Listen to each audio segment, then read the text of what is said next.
Hi, welcome to another DIY video. Today I'm going to show you how I refurbished this nice little table. It's a card table. It's got felt on here. It's like an old 1950s card table. All I did was cleaned it up with wire wool and turpentine and then resealed it all with teak oil with about 3 coats. So hold tight, ready for another DIY video, and I'll show you how I did this. As you can see, it's in a bit of a mess. It's got stains on top and cup rings. It's very discoloured and very patchy. So I think it's time for a makeover.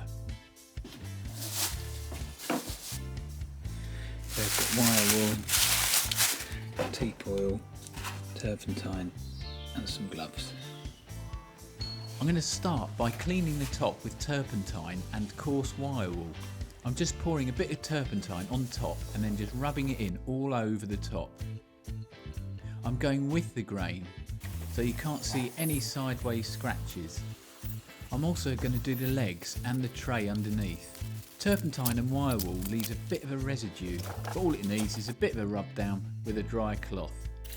Now I'm going to clean it off with a damp cloth just to get rid of any wire wool filings and any excess turpentine. I'll let it dry out now for a few hours, but it does look quite good already.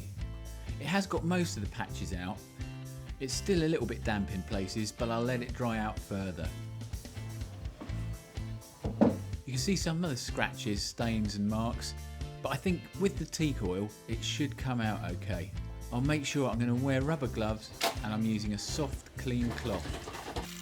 I'm shaking the teak oil and then I'm going to put this on liberally. So I'm going to pour it on top and then just wipe it in and rub it all over. The top of the table just comes off, so I'm going to take that off as it will be a bit easier for me to rub the teak oil into the legs and the underneath tray. Well, it looks good already. I'll let it dry out overnight. It's now the next day, and as you can see, the table looks so much better. Well, that's another little bit of a refurb done, and the table is very exciting. Thanks for watching, and remember to subscribe for some more DIY videos.